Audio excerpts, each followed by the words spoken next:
This is Red Dog Terrain. Welcome back to the shed. Today we're building a mysterious hatch at the bottom of a cliff.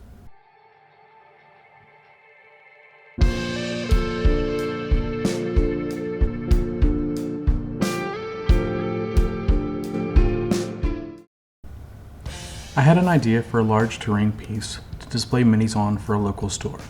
However, I wanted to do a smaller version first to practice on. I took inspiration from YouTubers like Eric's Hobby Workshop and Night Owl. Links in the description. I started by cutting a 7x7 inch piece of XPS foam. Then I pulled down some cardboard I had stashed on the rafters. I cut pieces of that at about 6 inches high. Then I hot glued them into place, and I made sure to make it not perfectly square. As one subscriber told me, putting things askew makes it more natural and dynamic. Then I rummaged around in my bits box looking for something to make the hatch. This mint container, some dollar store foam board, and cardstock should work. With my Dremel, I cut a circle in the middle of it.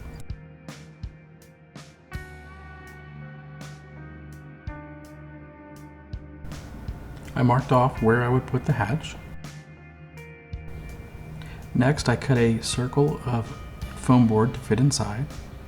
Carefully, I cut 2 pieces to give it that classic sci-fi door look. In my head, the hatch was in the process of opening, the curved dome peeling back as the doors separated. To have the mint container hatch look more like it's been there a while, I cut out a circle and set it inside. This hot wire handheld tool is probably one of the most useful things I have in the shed.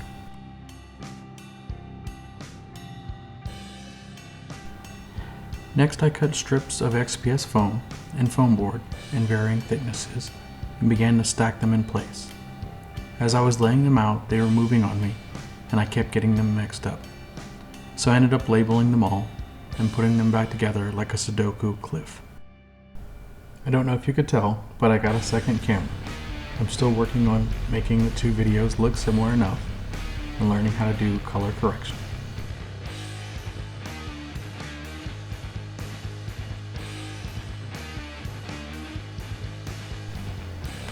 I flipped it over, traced and cut out the shape of the cliff's edge, and glued it in place. Let me take this moment to ask you to like the video, subscribe to the channel, or leave a comment. Comments are the best.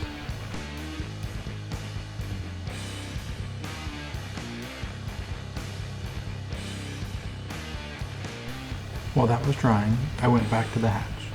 I finished assembling it and painted the whole thing in the secret sauce.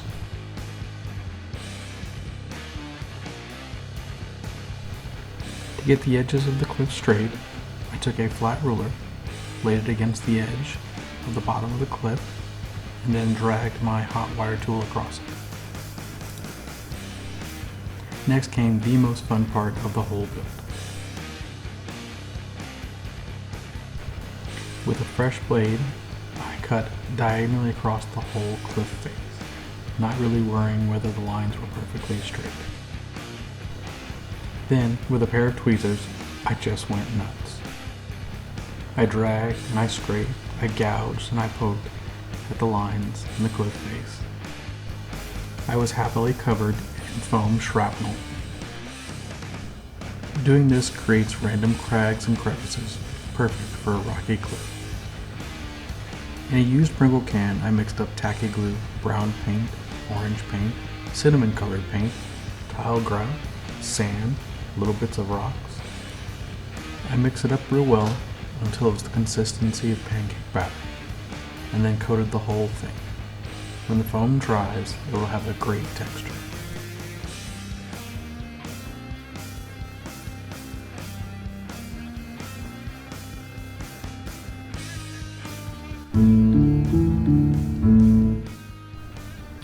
The banded gecko didn't move.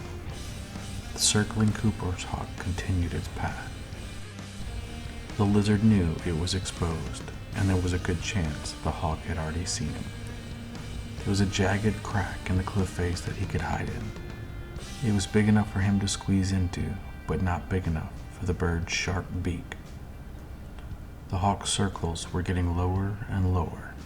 Eventually, it would either attack or fly back up. Either way, that was when he would make his move. Time slowly ticked by, and then suddenly the hawk dove. The gecko knew he wouldn't make it. He spun and leapt.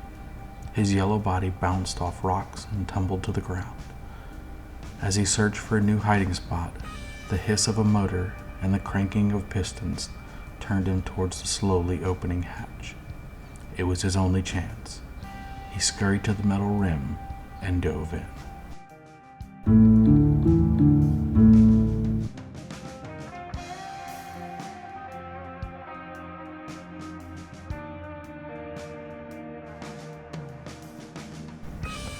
After gluing in the hatch and painting the inside black, I fought and fought with a strip of fairy lights. I had to use superglue and accelerant, otherwise they would unspool all over the place. I dabbed on glue on the bottom and the top, then added pebbles, crushed rock bits, and sand. The hardest part of this stage is making it look natural. A variety of different aggregate helps. I also added some texture paint in a few spots that looked too plain.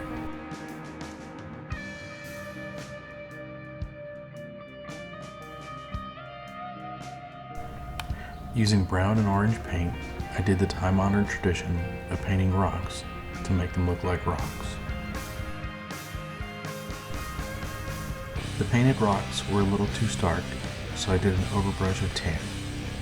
It loses that nice yellow color, but I think it makes it more realistic this way. Then I soaked the whole thing in a black wash. This was definitely too much. It was too dark. I dabbed at it with a paper towel and soaked up the majority of it. We can just pretend that the black is spilled oil from a faulty hatch door.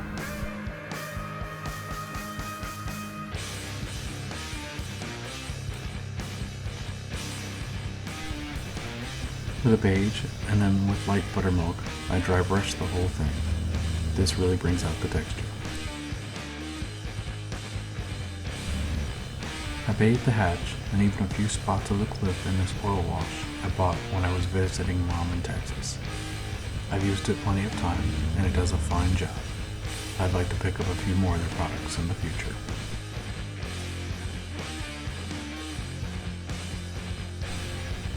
We're getting to the end and one of my favorite parts, tufts. I only put on a few because it's a desert. I also snapped off a dead twig from a bush in the yard and stuck it in the cliff face. I painted the sides black, but I left the back exposed so people could see how it was built